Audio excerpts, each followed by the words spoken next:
Welcome to TEACS Career Day. My name is James Fisher, and I am the training manager for the Water and Wastewater program here at TEACS. Today we're going to talk about opportunities in the water utilities industry, and this is where science and technology meets. So sit back and enjoy the presentation and a short video that we'll have that will show you some of the opportunities in the water utilities field. Okay, so today's presentation is on the water utilities industry and how you can become a professional in that industry. So the first question a lot of students end up asking is, what is it all about? What is the water utilities industry? Some people end up saying, what, you want me to be a ditch digger? Come on. But it's not just being a ditch digger. Within the water utilities industry, there's all different types of jobs and opportunities. And for you as a student,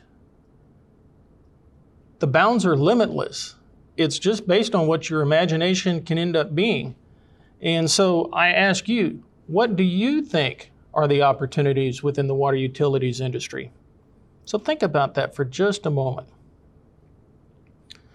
So what is the water utilities industry? Basically, the water utilities industry is a human water cycle. You've all heard of the water cycle, the natural water cycle that you learned about in elementary school and high school, where the rain falls, you take the rain, it evaporates back up into clouds, flows into lakes, rivers, and streams. Well, the water utility industry is similar, but it's all man-made, if you want to say.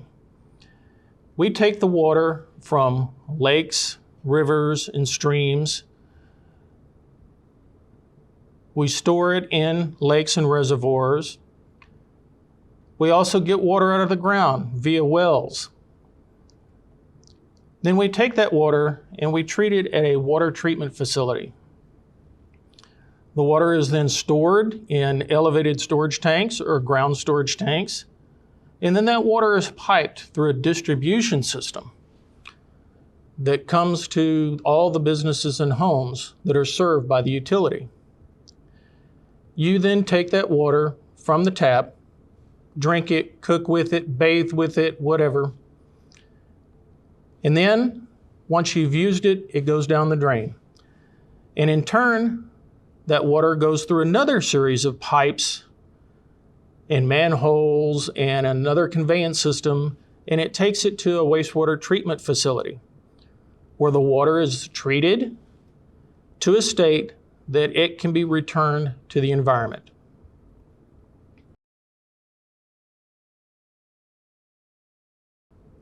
Now, our industry is a very regulated industry. We have many provisions that have to be met from requirements from the United States Environmental Protection Agency, and here in Texas, the Texas Commission on Environmental Quality. So the people that end up operating these water and wastewater facilities must be licensed. And so you ask, well, what are the opportunities here in Texas? Well, just in Texas, there are 6,500 public water systems and about 4,000 wastewater systems. So there's a lot of facilities out there that need operators. And when it comes to potential employers, you've got cities, counties, water supply corporations, water districts, special utility districts, river authorities, and some locations that have their own treatment facilities, like school districts, some private companies, operations companies, Texas Department of Transportation, Texas Parks and Wildlife, and Texas Department of Criminal Justice. So there's lots of opportunities out there. Some of you may end up asking, well, what type of position can I expect? Those are limitless. You can start out as a laborer, reading meters, water meters. You can be a sample technician, field technician. If you've had experience before, you could be a heavy equipment operator, crew leader, field supervisor, a laboratory technician, all the way up to a lab manager or a chemist. You could be a plant operator, mechanic, electrician, electronics technician, supervisor, superintendent, manager.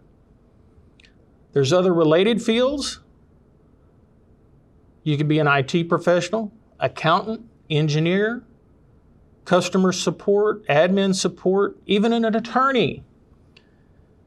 But you get up to the higher levels of a division director, public works director, utilities director, general manager, or even a city manager. So when it comes to the water utilities field, like I mentioned before, the positions, it's up to you. The positions are endless. Now, there's other opportunities that are related to our field. Those have to do with backflow prevention assembly testers, landscape irrigators, so the people that end up putting in your sprinkler system. And then 2, on-site sewage facilities. What are those?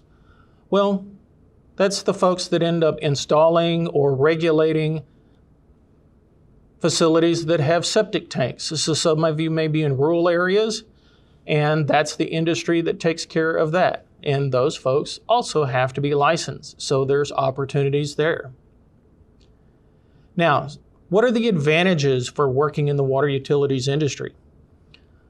Well, one, it's very stable employment, because no matter what the economic situation is around the world, people are still needing to open up that tap and drink that water, and they're still needing to flush that commode. So there's always work in the water utilities industry. Now, for most of the employers, there's typically very good benefits, health, dental, all that kind of stuff. And when it comes to the wages, yes, some can be low to start, but others can end up being very high if you stay in the industry a while. So there is lots of opportunity. So ask the question, what can TEKS do? Well, we offer the training that is either needed to get or maintain that state license that is required in our industry. So we provide face-to-face training, hands-on training, online training, even correspondence classes, and we have classes all over the state. We are considered the industry leader, and we have many pathways to higher education. So please, take a look at the water utilities industry. Think about it as a profession, because it is a profession. And once you're in it, you are a water utilities professional. Thank you.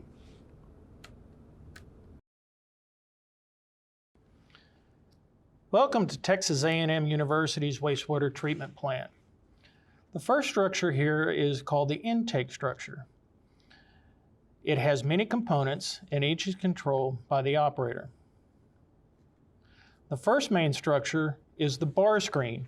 This removes large debris, rags, and plastics. And this material is then removed for disposal at a sanitary landfill.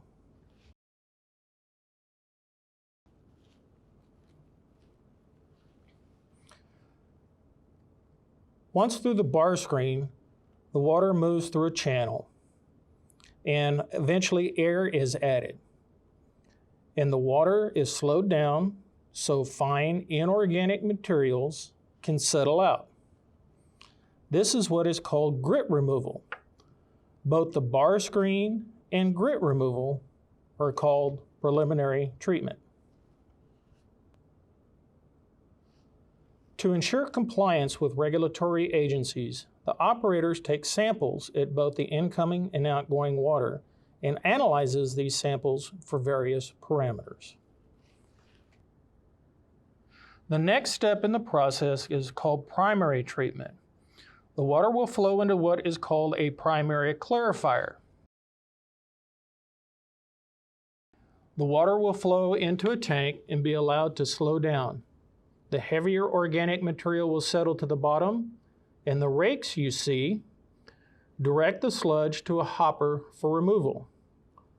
The clearer water then flows over a weir and on to the next step in the treatment process. Here you see a full tank in operation. Any floating material is caught by the skimmer arm and removed into a scum box. To ensure proper operations, the operator will check sludge levels in the tank.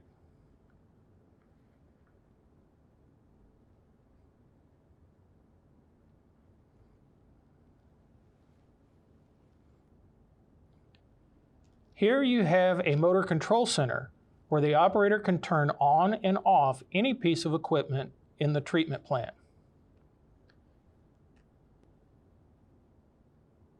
In this room are pumps and motors that move water from one process to another.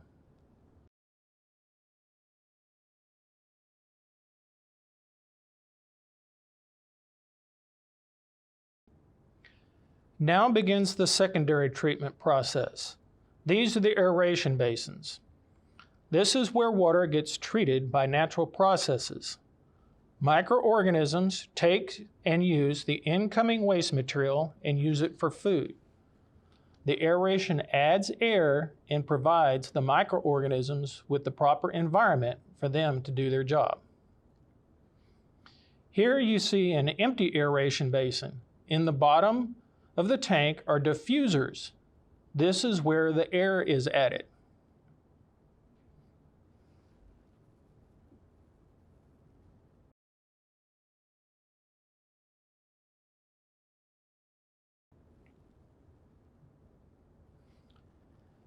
Since the microorganisms are alive, this process is called the activated sludge process. The activated sludge then moves from the aeration basin to another clarifier called the final clarifier.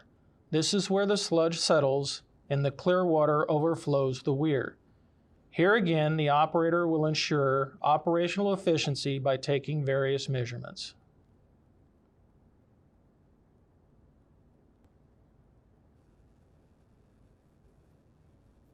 Next, the clear water flows for final disinfection prior to release back into the environment. Here, ultraviolet light is used to inhibit any pathogenic organisms that may have made it through the process. The water is now treated so that it is safe for release into the environment.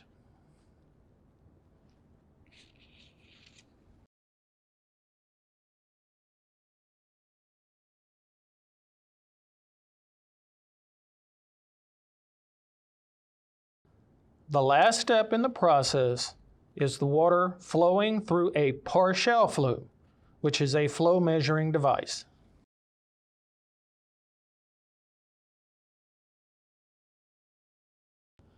Within the plant, various pumps and motors move the water and sludge throughout the facility.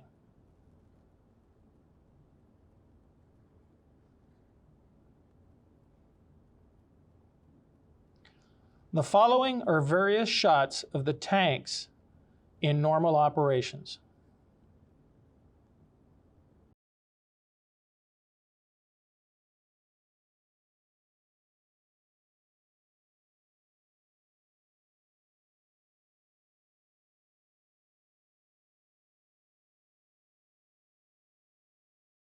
The sludge that is removed from the clarifiers are held in tanks called digesters.